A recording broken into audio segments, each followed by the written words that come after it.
Nabucodonosor, ele tem um sonho, mas ele não consegue se lembrar. Então ele decidiu matar todos os magos, sabe por quê?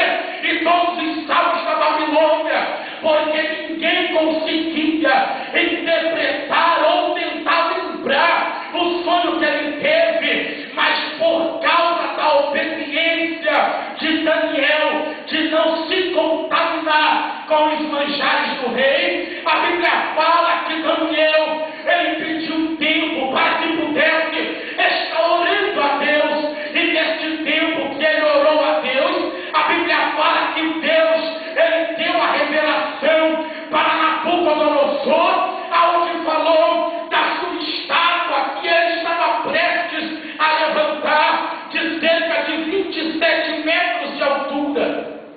Por causa de Daniel, os magos não foram mortos.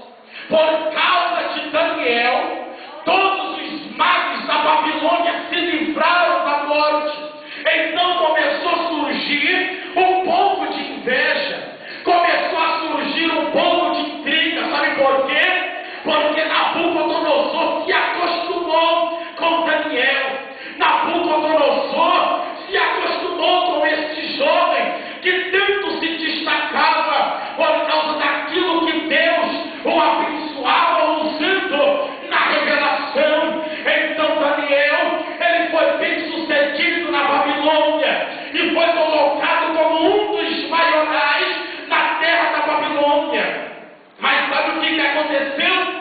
Quando Daniel, ele foi abençoado, não vai achando que ele só pensou em si, não, mas quando Nabucodonosor abençoou a Daniel, Daniel também se lembrou dos seus amigos e pediu para que o rei pudesse abençoá-los também, porque eles eram companheiros de Daniel em oração, em concordância e em ação. Se Deus prometeu te abençoar, meu amigo, Ele vai te abençoar mesmo. Mas quando Ele te abençoar, lembre do teu companheiro que orou com você, lembre do teu companheiro que esteve com você na hora das suas maiores necessidades e dificuldades. Sabe por quê? Porque Deus não tem somente bênção para você, mas tem bênção também para aquele que está do seu lado. Aleluia! Lembra dele quando você ser abençoado, porque Deus pode arrancar de você. Então, no capítulo de número 3, lá estava Nabucodonosor levantando a estátua que Daniel havia lembrado a ele e interpretado para ele aquele sonho. E nessa estátua que Nabucodonosor havia levantado